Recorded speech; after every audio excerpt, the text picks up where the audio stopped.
up by the touchdown. I'm high stepping for the touchdown. I stay repping for the slums where the young bucks love to load it up just to bust rounds.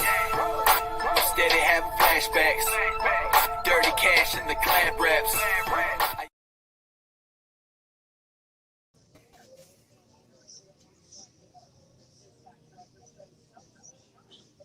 We're good. Go ahead, John.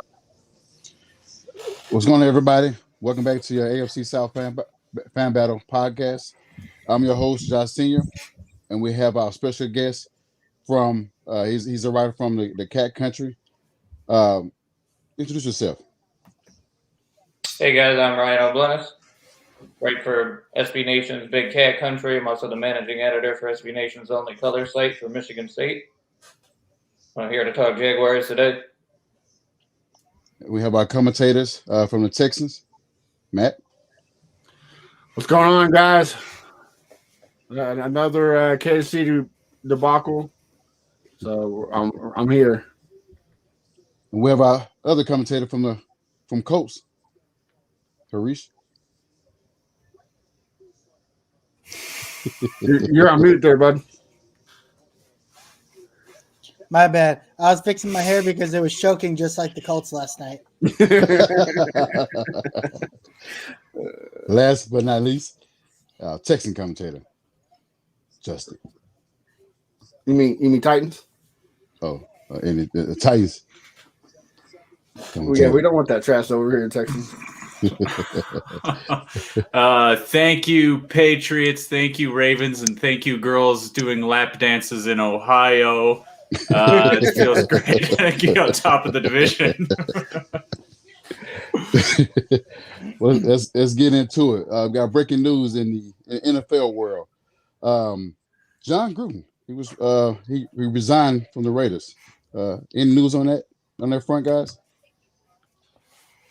I mean, go ahead, Reese. I'll let you go. Listen, so I'm gonna preface it with this, right? Like I've watched John Gruden since I was, a teeny little shithead at 6, right? 7, whatever, 1997, 1998. And, I think John Gruden's great. He went his whole career. He's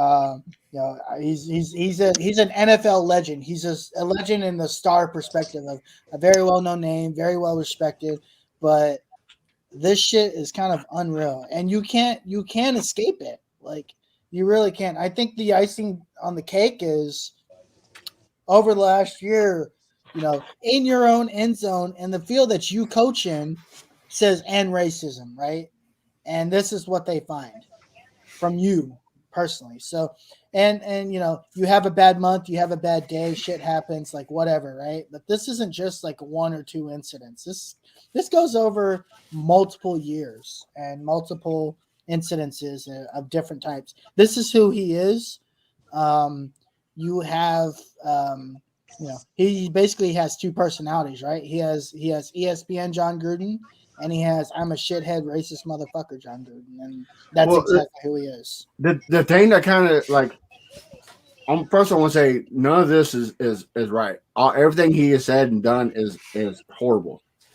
But why does all this happen when he says homophobic slurs? It should have happened right when he said something racist first thing found out. He should have been gone. So why let it go? You know what I mean? So this is what's interesting, and I think a buddy of mine who I work with is actually a huge Raiders fan, and this is what he told me. And he's like, back in the day, there's this unknown, untold league of gentlemen, if you will, right? And it's basically Jerry Jones, it's Robert Kraft, it's John Gruden is semi in that fold, right? Where they kind of just do things and they can kind of do whatever the fuck they want, but it doesn't matter because at the end of the day, they are this kind of league of extraordinary gentlemen, if you will, right? So it's like a club that you're in. And so for years and years and years, because John Gruden was in this club, he was able to do essentially whatever he wanted. And that's basically his explanation of why it lasted so long. It's terrible. And another thing is that they found a photo from the I'm sorry, not the Buccaneers, but the Washington football team. Yeah. The cheerleaders being forced to be topless. I mean, that's Oh. yeah. What? Yeah, Whoa. you didn't see that? There's No. a picture of the cheerleaders from Washington, and think about it. Who was the ex-head coach in Washington? Jay Gruden. Oh, his brother.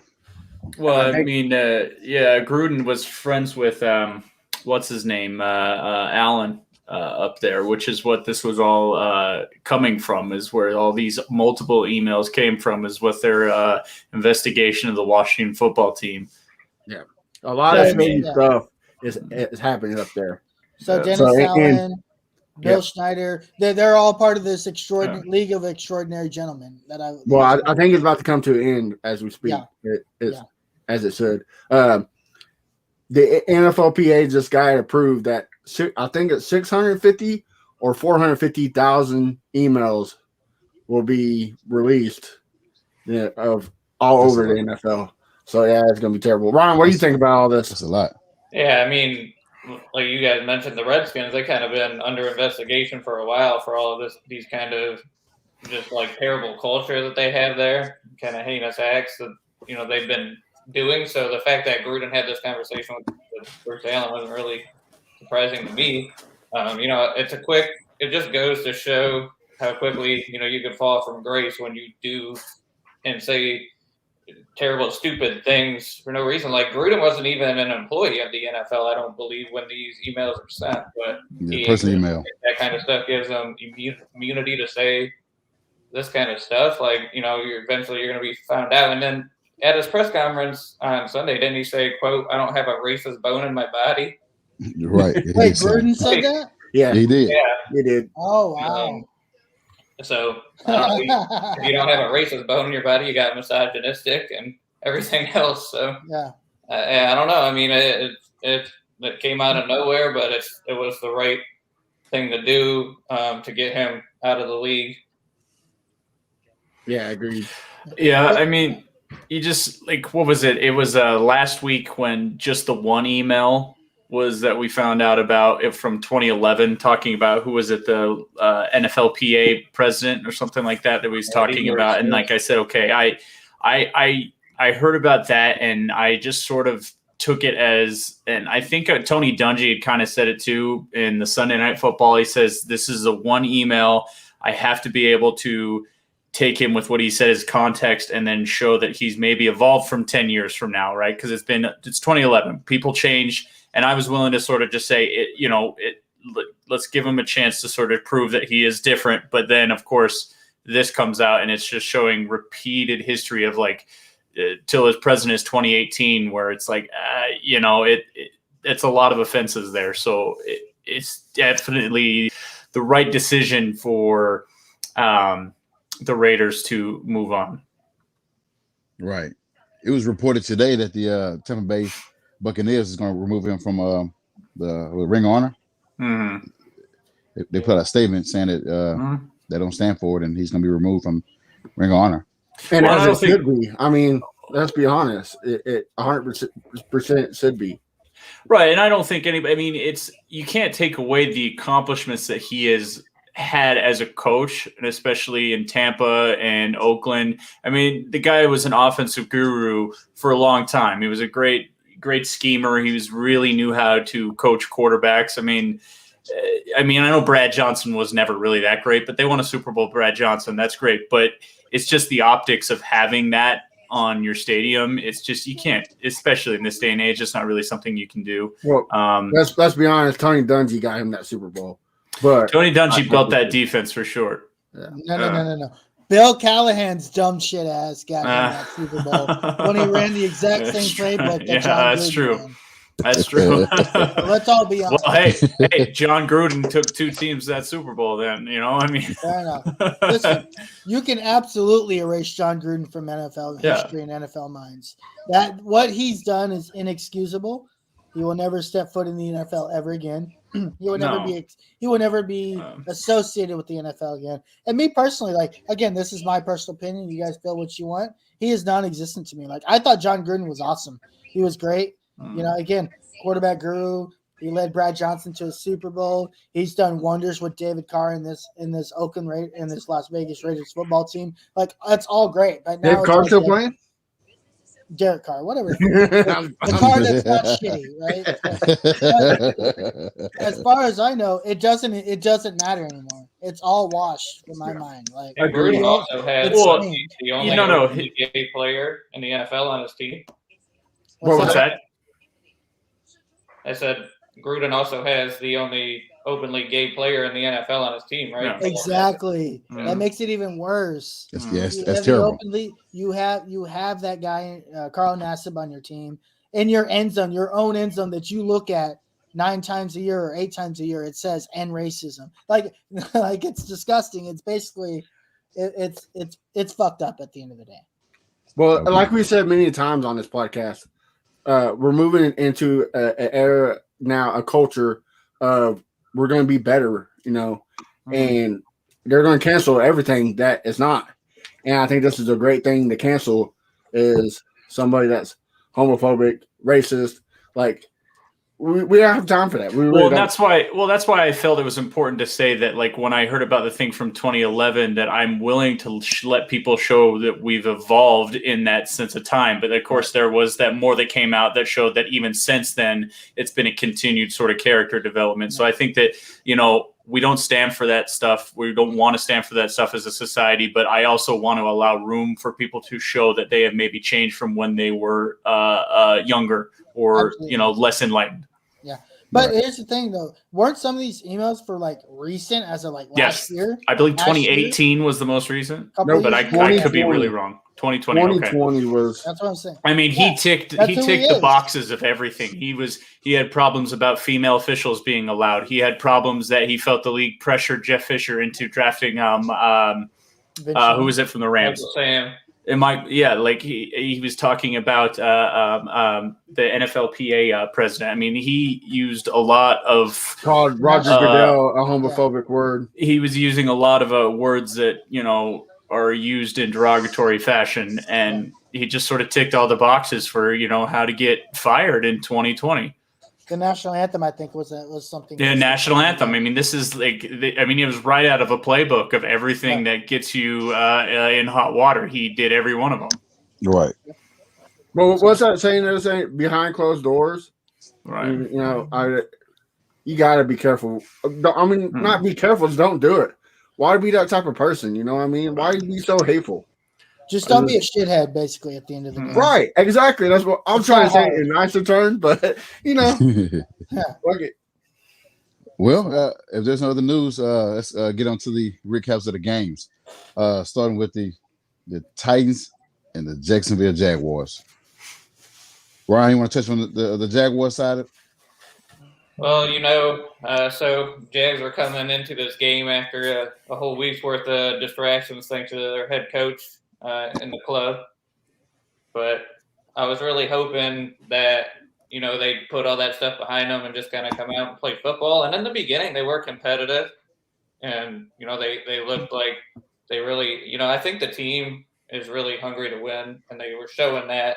They just don't have the talent to do it right now. And eventually a team like Tennessee, Derrick Henry, is going to grind them out and just take their lunch money, and that's what they ended up doing toward the end of the game.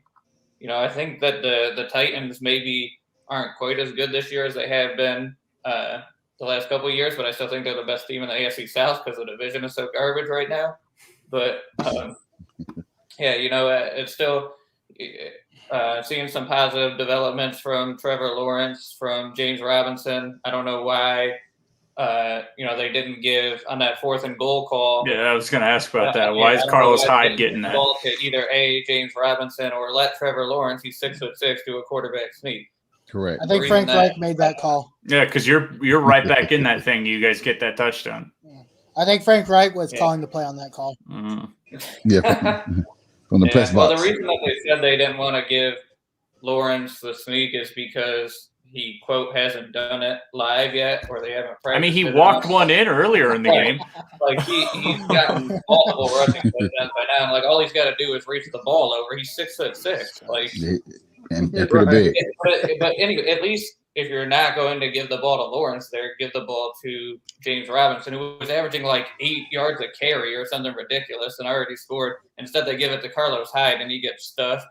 The center, Brandon Linder, got injured on the play, and now he's going to be out 4 to 5 weeks. So that was just kind of a disaster overall, and that killed any momentum after that the Jags possibly could have had. Yeah, James Robinson had a great game. He had a monster game, I'll say that. He's a good player, real good. Yeah, it's great to build around him. And plus, like, I'm surprised we don't see more of James Robinson so far. Yeah, I mean, if you were a smart coach, you would. Yeah. Right. If Urban Meyer wasn't spending so much goddamn time at a bar, he would know James Robinson. I mean, you have all of 2020's tape to show you that this guy is a really talented player. Yeah, I wrote a snaps count article that I posted yesterday, and Robinson was only in on 68% of the offensive snaps. Why? He had a career high 149 yards. He was averaging, like I said, something like 8 yards per carry. Like he was tearing the Titans defense up. Like there's no reason to take him off of the field. I mean, no offense to Carlos Hyde, but he's not James Robinson. Right, he's not James Robinson. Yeah. At least at this point of his career, yes. Right. Yeah, Carlos Hyde's no slouch, but I mean, it's just a different player now. Yeah. Yeah, for sure. No.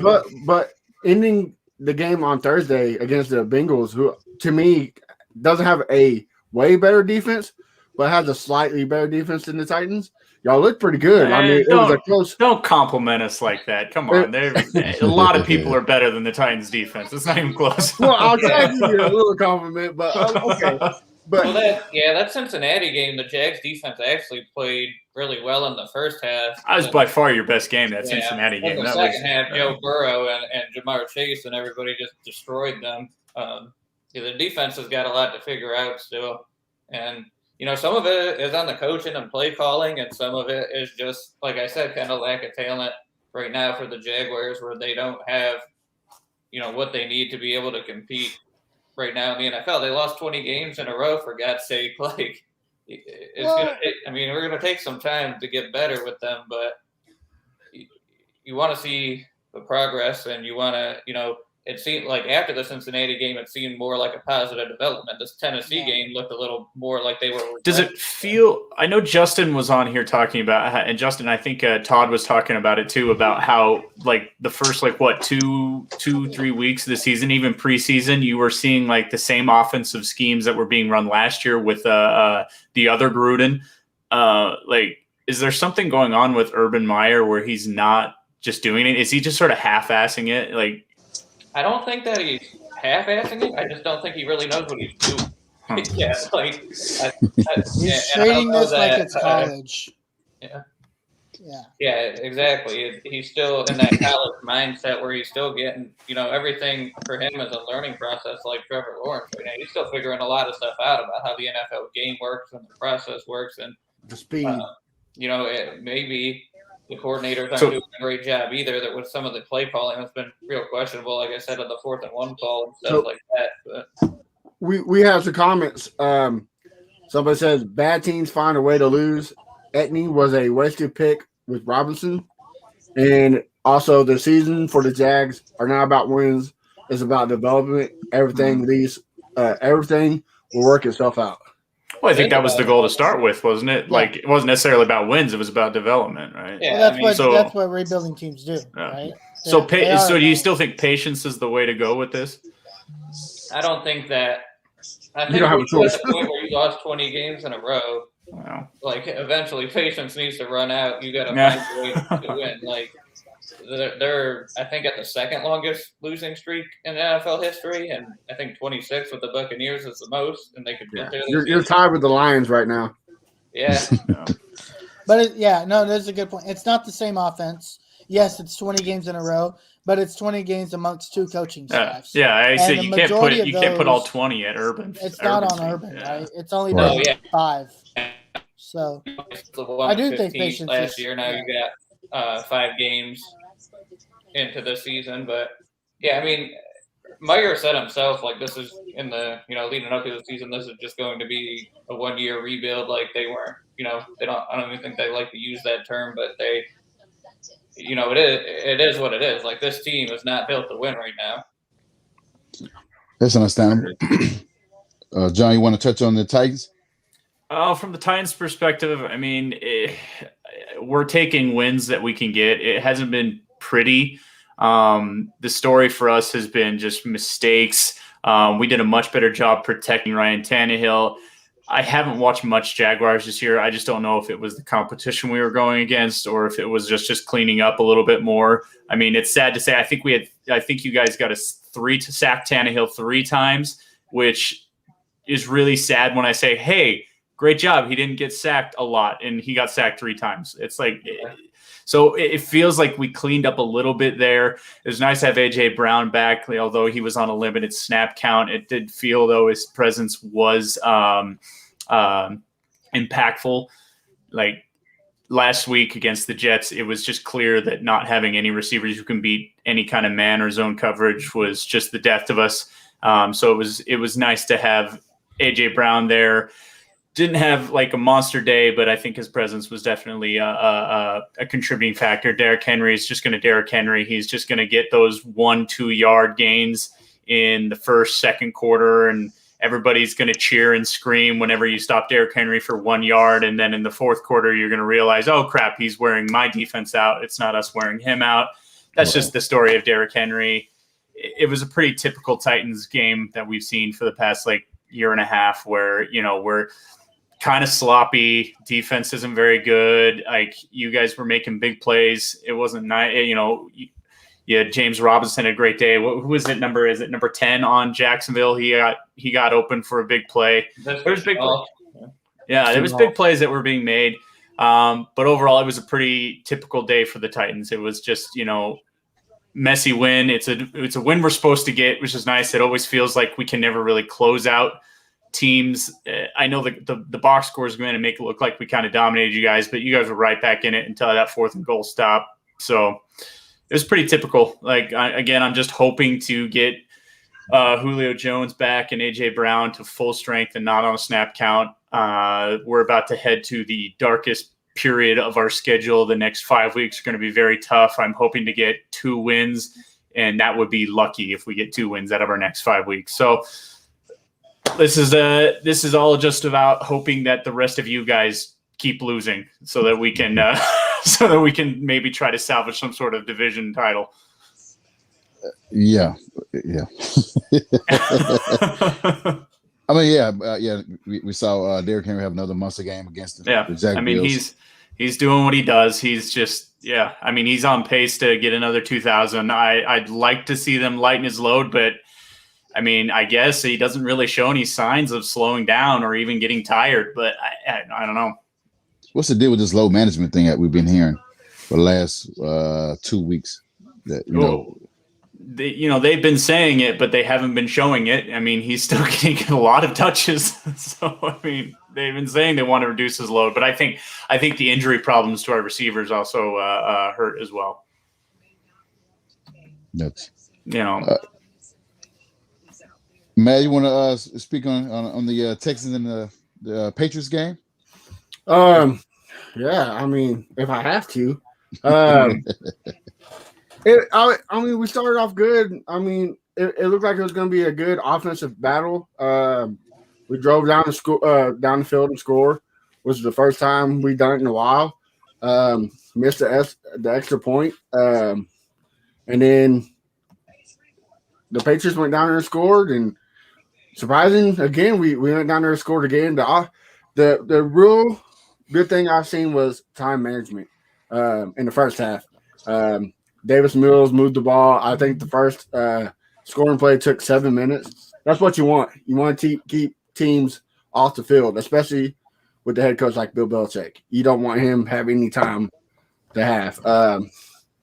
But we caused a fumble in their end zone, and we went and scored and missed the extra field goal again. And after that, he kicked the ball out of bounds and gave him on our, was it 45-yard line? Yeah, short field. Yeah, so it's just, I mean, bonehead move like that hurt us. So going into halftime, I believe the score was 22-9.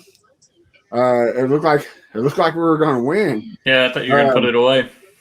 And then once you finally get the Bill O'Brien taste out of your mouth, he does. I mean, the first half, Coley did a great job. I mean, he's done a great job this whole season. He really has. But I mean, maybe I'm just saying that because I've been watching Bill O'Brien for the last 8-9 years. But he went for a fourth down. He's doing great things. But on their 42-yard line, I want to say, he tried some fake punt, got blocked, went out of bounds. And he kicked it in the guy's head. Yeah. Well, he tried to get them to jump off sides, which I get it.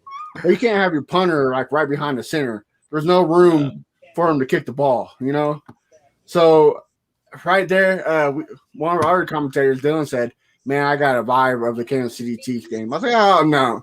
Sure enough, it killed us. Another thing, Houston's defense has been really good in the first half, but every game in the second half, they just fall apart. I always say it was because of the offense, but this week the offense did their job. They stayed off. They kept their defense off the field. They still gave up big plays, big running gains. But man, we lost. You got to put this one in coaching.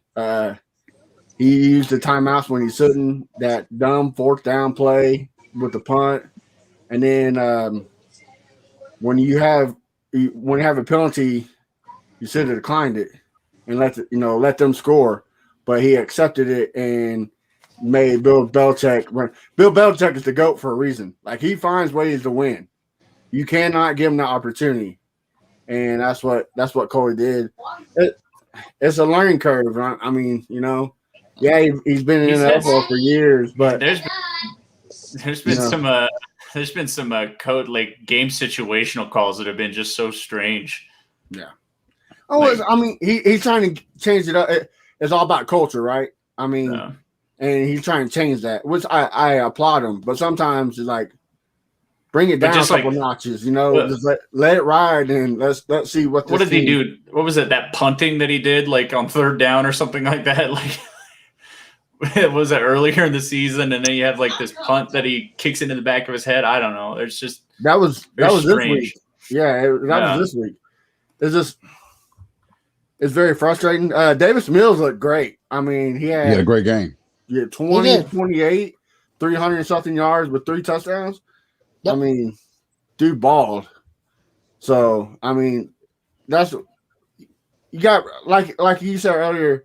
It's all about talent. You gotta teach it. You gotta coach it, and they're just letting it produce. So, I mean, despite your record, your team, you guys are overperforming as what expectations were. I know your record is 1-4, but you guys have still played better than anyone thought you would. We're predicted 0-17. So I mean, like Josh was telling us, we choked this game away. Yeah, we did, but we weren't even supposed to be close in this game. No. We were supposed to be blown out. I wouldn't say blown out. You got a rookie quarterback over there. Matt, he's still learning too. Not from last week. New England isn't as intimidating as they used to be. Right. Well, I mean, this was a make or break game for Mills because he had a horrible game against Buffalo. Horrible. And you can chalk that up to weather, to a short turnaround, to multiple things. So he did what he was supposed to, which was great. It's just it sucks. But I thought being in third place in the division would make the schedule easier. Dude, we still got a tough schedule. It feels like everybody has a tough schedule in our division. We have the hardest schedule in the NFL as a division. Mm-hmm. We are this year's NFC East. Yeah, we're probably going to make the playoffs with a 6-10 record. So what you're saying, Matt? That punt that you guys did, it replaces the punt that we did in Indy with Tobogano?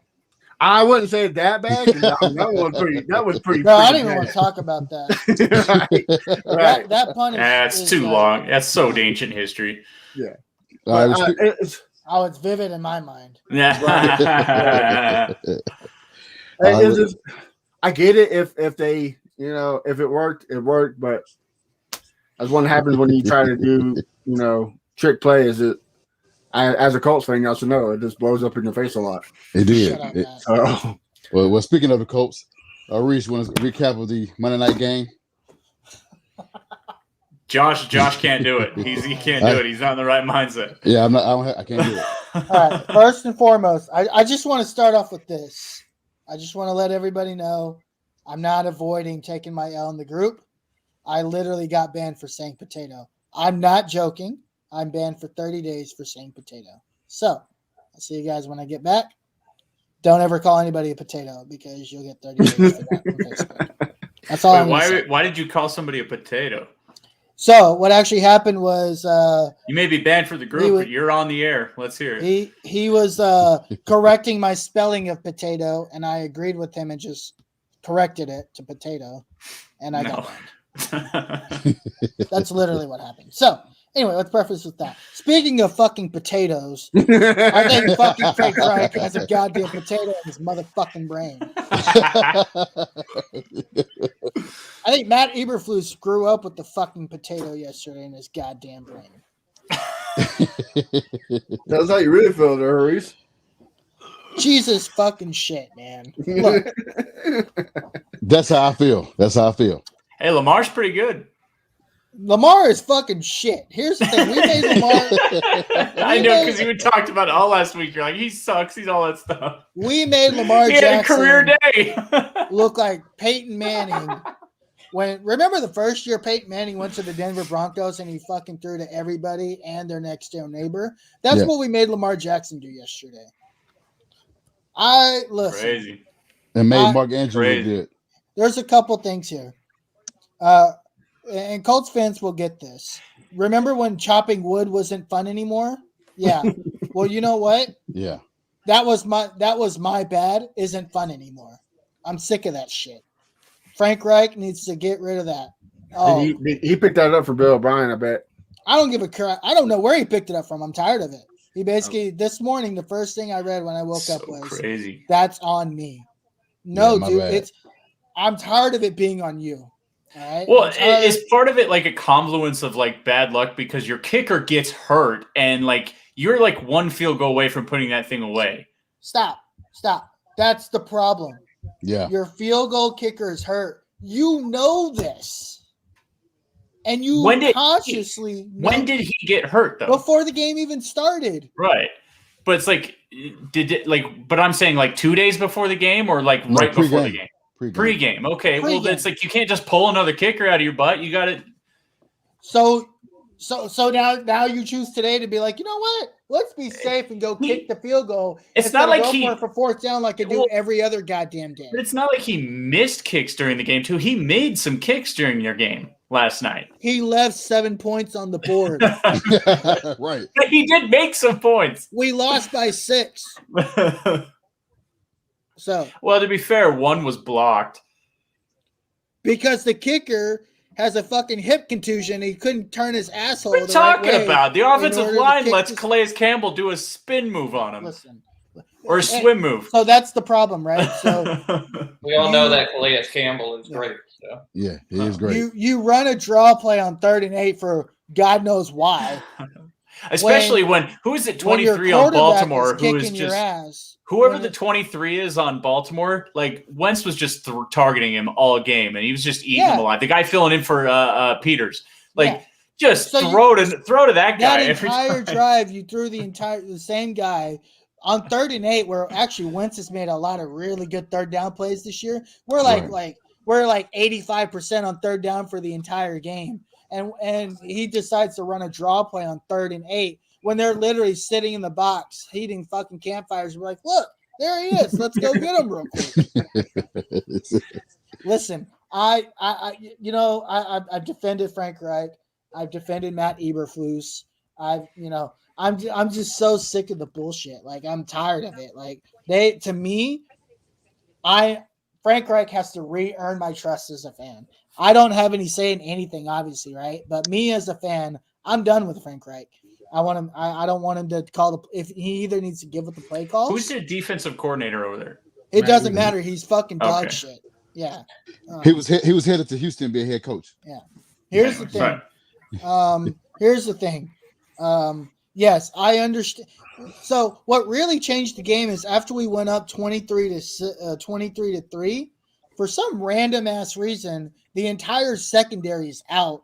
They all got hurt on the same play. So that first series that happened right after that, where Lamar Jackson hits the guy deep, that's all backups. All corners, all safeties. And it's not an excuse. I was just so lost. Like, I didn't even understand what was happening. So the Illuminati. Yeah. So that's where it started. And I was like, oh, cool. Here we go. So before you go in more, a couple comments. Wentz looked good and better. Hope that it can be sustained if the Colts are not that bad off. If they can resurrect his career, they are in good position in the future. We will be all right. The Titans are in our division by our resident troll, Michael Tessmer. And the Indy loss goes on the defense, in my opinion. Yeah. Yeah, no, I agree. Yeah, you're up that big. You got to get one stop. Yeah. Look, we did. 28. We gave up 28 points in a row. I don't care who. You're telling me you couldn't stop them once? Yeah, you got to get at least one stop. Yeah. This is Carson. This was Carson. And I don't know. Josh can maybe say it. Maybe Matt can vouch for me. I said Carson Wentz was going to show out last night. This was Carson Wentz's best game in 3 years. His best game in Indy for sure. Oh, yeah, by far. Yeah. Maybe it's just me, but he did. I'm not discrediting it. You're right. You are correct. But it kind of fell off late third quarter into the fourth, and I think that's probably because of the defense. Like I think his what's the word I'm looking for? It started going down. It's a rhythm offense, right? Yeah, so there's one particular play, and I was talking to Josh and Tessmer about this during the game. I was like, that RPO slant to Michael Pittman, he just can't seem to hit. He threw it over. Yeah, so many times this year. Well, Pittman dropped a major ball too, like that. But one Pittman also, mossed some, took. Oh some yeah, of his yeah. But so. There was a key play where Pittman just wide open ball and just dropped it. Was like, sure. Yeah. But I think once Pittman and Wentz can really people have to understand. Last week was Carson Wentz's first full week of practice all season, so I think that'll improve. Like we go into our favorable part of the schedule. Would I've liked to be 2-3 when it happened? Yes, we're 1-4. That's the realism of it. We're going to the easiest part of our schedule, while the Titans are going to the hardest part of their schedule. So I think it'll balance out. So are the Texans. I think the Jaguars have a pretty tough schedule too. Like the whole division, besides the Colts, are going to a tough schedule. I mean, for the Titans, I think right now what we have to do is just like game plan for 3 weeks from now, because we're not going to beat Buffalo. We're not going to beat Kansas City. Then we have the Colts. We have to put everything in on that Colts game. You can beat Kansas City. They're beatable. They're beatable. Stop it. Their defense. Stop it. Did you see? They're beatable, just not by us. The thing with Kansas City is like they gotta quit turning over the balls, and their defense gotta get better. Like everybody's putting this loss on Pat Mahomes. It's not. It is turnovers. You gotta win the turnover battle. Yeah, the Colts are in much better shape right now just because of where their schedule's at, and everybody else in the division has got a tough schedule, and the division leaders is heading into their really tough part of the schedule. So, I mean, the Colts aren't in a terrible spot. I know the records don't reflect it, but nobody is going to be playing that great, I think, in our division. Like, I don't think anybody in our division should have any hopes of getting anywhere in the playoffs either. We just want to get there, I think. I think part of it is also, as a Colts fan right now that question really starts to loom. At what point do you try to not sacrifice your first round pick, right? If you win the next 5 games, you're now 6-4, right? Do But if you lose 2 or 3 of those because we're prone to lose games when we're not supposed to, do we start to sit Wentz and not lose that first round pick? And just to make sure we don't hit that qualification for losing the first round pick. I think that's something we have to start thinking about just realistically. Carson Wentz has played out of his mind this year, I think. And I think he's gotten progressively better.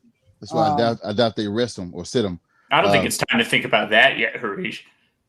I'm just saying you have to. I'm just throwing out all options, right? Just based on where we are right now. I'd let the next 2 weeks play out and then maybe think about it, because see where you're at heading into the Titans game.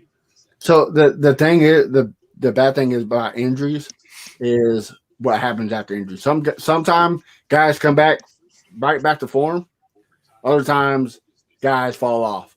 So I think this is a big test for the Colts. And the thing that's crazy is, believe it or not, more often than not, they don't come back to form. It's rare for them to actually come back better than ever or the same. Well, I mean, if we're looking at in the Frank Reich era, right? We typically play our best ball from week 8 onwards. So, obviously we started 1-4 in 2018, finished the season 9-1. Last year we started 4-2. But 2018 felt like a much different squad. I mean, you did have Andrew Luck, just doing such great things on offense, in that 9-1 stretch. By himself. Yeah. But who's to say Carson Wentz isn't doing some similar things? I'm not saying he's the exact same, but he's making similar plays. I think he has a better team. I think he has better playmakers around him. Carson Wentz does than Andrew Luck did. Oh, well, I'm glad somebody finally noticed it, because apparently that was something that wasn't a thing all off season. But I'm glad somebody noticed it. The running game has. I mean, Jonathan Taylor is better than anybody that Andrew Luck had at running back. Greatly evolved. Yeah, because Andrew Luck didn't get Frank Gore. That's true, because he was hurt the entire time Frank Gore was there. Yeah, don't forget Trent Richardson, but we're not going to talk about that. I'll talk about Trent Richardson. Ryan, anything on the Jags? What you think about your stretch? Yeah, so they go to London this week to play. That'd be fun. Yeah. Do they have any? Do the girls give lap dances there? Are you guys all right? So somebody's got to keep Urban's gonna get his pitch before he leaves. I don't know what the scene's like over there. Yeah, it's the home opener. That's exciting. Yeah, It's a good time. Atlanta, New York played last week there, but who you have Miami, right? Yeah, playing the Dolphins, so that's a winnable game. We don't know if Tua is theoretically, play or not. What's that? I still like Miami defense. I don't know why. Yeah, I don't see it. Right now, I'm not really comfortable saying that any game is a win for the Jags, but this one is probably the most winnable of the next 4 or so. Just because Jags usually do play pretty well in London. Sam could tell you that. That's a fact. Yeah. And you don't want to go to 20 straight losses. So be 21. Yeah, they're already at 20. Oh, 20. Yeah. So you don't get 21. Yeah. So Tua might not play. If he does, it'll be Jacoby Brissett. We'll see how that goes. That's right. I thought. I forgot all about Tua. Isn't that crazy? Jacoby hurt too. He came back. Oh, did he? Yeah. That's cool. They designated him from to return from IR, I think, today. So. Okay. But it's not for sure if he's going to play or not. So we'll see. That's the big thing for the Texans too, because Tyrod Taylor comes back this week too, if they want to play him. Man, Tyrod looked good in week 1. I know, right? They better play too. So I don't think Mills has done enough to be the starter. Yeah. Over somebody he's shown signs, but Tyrod's a proven player. Yeah, I'd take David Mills over Jacob Eason. Right. Yeah. He definitely. Eason gone. Who's up after Miami though, Ryan? I'm just curious. Sorry, I want to get a bye week, and then that's right, because it's London. So okay. Yeah, they usually get the bye after London. Yeah. That's a big trip. So they get the week 7 bye, and then week 8 they have to go to Seattle. West Coast. Yeah, but there's no Russell Wilson anymore. Yeah, though, Russell there. Wilson's now injured. He's out for a Oh, bit. true. Yeah. I think it's Geno Smith. But Geno he Smith played pretty was good good in too. that game. Hey, So man, Geno Smith balled in that 2 series. He Yeah. played, man. He did. He had 2 really good drives, but then he just threw that one pick where it's like it means nothing. He's back. Never mind. Just I mean, we're looking at 2 games. Overall, you guys, you got to win this Miami one then. Yeah, pretty much. So if they don't win this Miami one, I don't know when get their ugly. next win comes. Maybe Atlanta. 2022. Yeah. Does Urban Meyer make it out of the year? yeah. He Hey, finishes you know the what? year. Some people I didn't think think he was going to Urban's make it out of last week. Honestly, If- I don't. If the Jags only win 1 or 2 games this year, I could definitely see them getting canned. But Shad Khan, Jags owner, he, this was a really, really big investment by Khan. Like, he believed in what Meyer was selling to him, and that Meyer was the guy to turn it around. So I think that he's got some leeway, but he can't just sit here and go 0-17 or 1-16, Well, 2-15, and then with the he off the could. field antics, like he might get fired. But right. Well, and Just I've make never sure- believed in canning a coach after 1 year. It's like they inherit a bad team and then they do bad, and it's like I just think you need to show signs of improvement. Just make sure Urban doesn't go to Amsterdam if they lose in London, okay? right, Would not be a good look. bad place for him to go. Yeah. But yeah, that's the thing, though, right? It's like, okay, Urban's 0-5, but he inherited a 1-15 team. Right. Like I said, he's still he's making some really questionable calls out there. So he's got a lot of learning to do in terms of his actual coaching and stuff. But I don't think that unless this season just spirals even more out of control than where it is now, and Jags just keep losing and Meyer's off the field stuff gets even worse, then I can see him go. But, for now, you just kind of got to give him some time to figure it out, I think. Right. Well, somebody commented on it. And he makes a good point. Is that Urban's going to make it out? He's owed $35 million. Not going to fire him. Just Jimmy Johnson went 1-15 his first year. So I mean, right? Yeah, like I said, I don't think he's going to get fired at the end of this year unless more videos of him coming out at the club. Does he quit after this year? That's the thing. Yeah. There were a lot of jokes made about I've heard he's really not enjoying it right now. He's gonna get migraines or something. Yeah. I thought he was Paul Pierce again. Yeah. But hey, if he does quit, would you be surprised? No. Yeah. That's crazy. Yeah. But I do think that he's the coach next year, but we'll see. Matt, what's the news on the Houston? I know they said something like y'all interested in some corners, and y'all made Lonnie Johnson.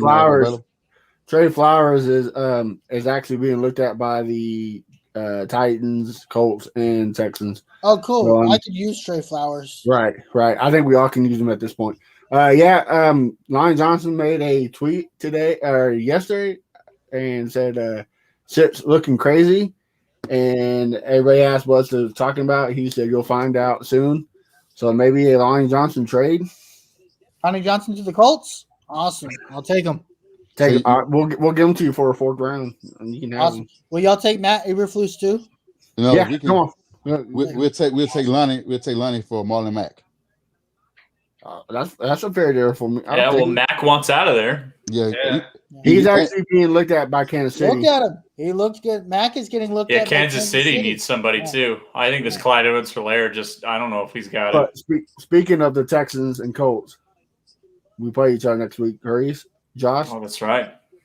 Division game. Is Frank Reich my coach next week? I smell on a bet. The bet. Okay. What kind of bet? I got a real bet. All right. Over under. How many points do the Colts blow their lead by? We can't do that one because the Texans gonna do the same thing. Texans did the same thing on Sunday. So y'all gonna go give us a 10-point lead, and we're gonna give y'all a 14-point lead, and we're both gonna blow it. That's how the Okay. game's gonna go. Over under how long does Matt Eberflus run the same play out of the cover 2 for over under 2 quarters? I'll take the over.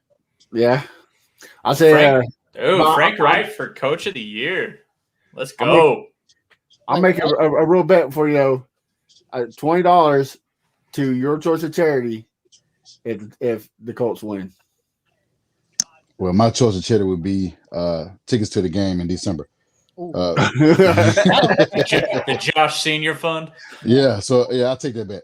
My choice of charity is buy out Matt Eberflus. So I'll take that too. All right. Man. There you go. Hey, he accepted. I heard it. Hey, just let y'all know I'm pretty good record with bet. So well, I beat you. Josh Senior knows. What's your record on running out coaches? You would have lost last year. Too. You would lost last year because we swept y'all. Yeah, I mean, I'm just letting you know, I'm done with Matt Eberflus. I don't care what any Colts fan tells me. They can I'm done with the injury bullshit. I'm done with we didn't have any corners. No, when you run the same play for 2.5 quarters and you don't do it and you don't even change the play, suck a dick. I'm done with. So that now shit. is this I'm a so conditional? You're done. So what if it turned it around and they're just all of a sudden great again? Are you back on board, or are you done forever I'm not, now? because it's the same thing every fucking year. So it's done forever, even if they become an incredible defense. You're still I'm done with Matt Eberflus. Oh, you heard it here first. I'm done with the roller coaster. I'm done with the up and down. I'm done with the injuries. Oh, Billy Bob Joe, injured his asshole in week 2 of training camp. So, we can't blitz the safety in week 17. I'm done with that. I'm done. I'm done with Matt Eberflus. I don't want anything to do with him anymore. This morning came out where Frank Wright had a meeting with Matt, I guess going forward, how he needs to coach his defense, because right now it's looking bad in 5 weeks. Well, Frank couldn't that's coach on him. Kitten, that's on him. Yeah. Frank couldn't coach a kitten, so I don't need Frank giving anybody any advice right now. I'm done with him being the play caller. He needs to give up the play calling, because I'm done with that too. It feels like it always goes wrong when the head coach becomes the offensive play caller. Yeah, because you have too many responsibilities. Yeah. If you are the play caller and the head coach, you are terrible at time and time management and delegation. You're a horrible manager. Right. So you're telling me you want to be the head coach and you want to call the plays, so you're hiring people you don't trust, therefore you have to do it yourself. That was Andy Reid's biggest problem in Philadelphia. When he went to Kansas City, he finally realized, I can't do it all. Yeah. And look what happened. Dude, it's management 101. Some of these things are applied in every job in the history of the world. Right. This isn't rocket science. Man, it's not working. I should probably delegate this task to somebody I trust and hired long-term as my right-hand man. It's hard when you've got control freaks like that, though. I mean, most of these guys come from being coordinators. They're used to being the one doing it. And I guess I understand that, but this isn't just a 1 or 2 year thing. Frank's been doing this for 5 years, and for 5 years in a row, we've been hearing, that's on me. That's on me. It's like chopping wood again over and over and over and over. I'm done chopping wood, bro. Let's fucking go win some goddamn football games. So before we bounce, here's a question for everybody besides me, because I already know if Mills works out, does Casario really see him part of the future? Maybe he thinks there's someone better, or does he think somebody's better out there? If Mills works out, you've got to keep in mind, just based on what we've seen so far, this year's quarterback class and next year's quarterback class is not very good. Right. I don't know that Malik Willis. Okay, one quarterback. Sorry. Well, I get what you're saying, but we're still right now. We're still a top 3 pick. But is he that much better that you jump him make him the number 1 pick or the number 2 pick?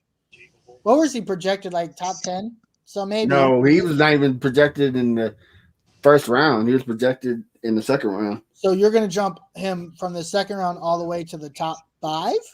Well, it's like, look at Joe Burrow. It's the same way. Zach Joe Wilson Burrow played in the SEC. Malik Willis plays at Liberty. Yeah, I get you there, but where did Carson Wentz play? Not at Liberty. He played Division North Dakota.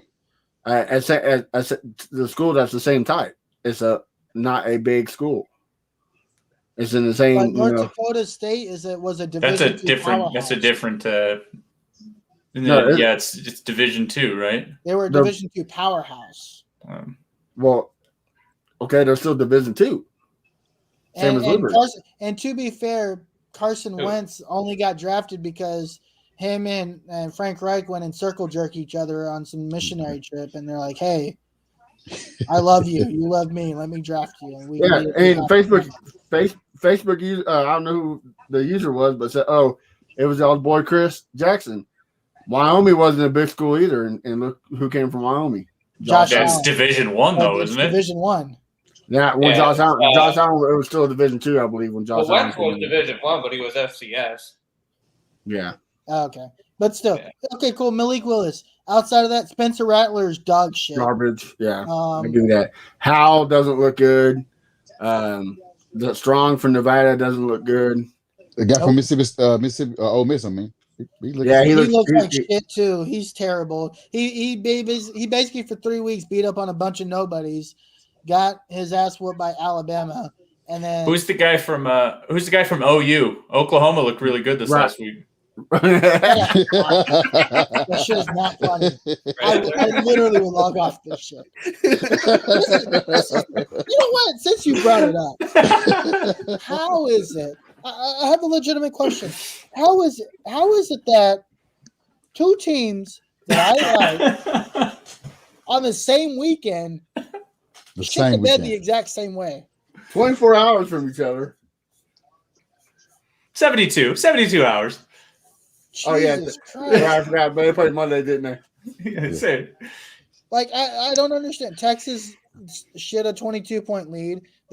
Frank Reich was like, "Yo, check this out. I got you. We'll shit 26." Jesus Christ, dude! I was so pissed last night. I was hoping I could get just one of those in before we logged off. Yeah, you did. God. Literally the worst football weekend. It literally turned into what could have been the best football weekend ever into the worst football weekend ever. It was so bad. Let's wrap this up, guys. We're gonna go ahead and wrap this up, guys. Nice commentating, recaps of each game. It's great to have you on, Mr. Ryan from Cat Country. Hey, thank you for having me. Where can we find you at, Ryan? On social media. Find me on Twitter, just at Ryan O'Bleness, RyanObleness. You can catch my writing on Big Cat Country or The Only Colors on SB Nation. Awesome. What about you, Matt? Name fits the perfect. You can find me at Sadden's Texan fan on Twitter, and then Matthew Briggs everywhere else. And you can find me writing nowhere. What about you, Harish? You can find me at FireMatt Eberflus. I mean, you can find me at the Uncle Gandhi. Maybe I should make that Twitter account at FireMatt Eberflus. It's probably already been done. What about you, John? You can't. You can't find it? He works for the NSA. He don't have one. Oh, because I think it's because you're lame. You can find me at I am Josh Senior on Twitter and Instagram. And that's it, guys. Don't forget sports. Our podcast is sponsored by DraftKings. If you want $150, make sure you enter the code TPPN when you first sign up, and you have to deposit money in. It's not free. Okay, you have to at least put in $5 and you get $150. So make sure you do that, and also check us out on AFC SFB on Twitter and AFC South podcast everywhere else. All right, guys. All right, peace. Peace. Peace.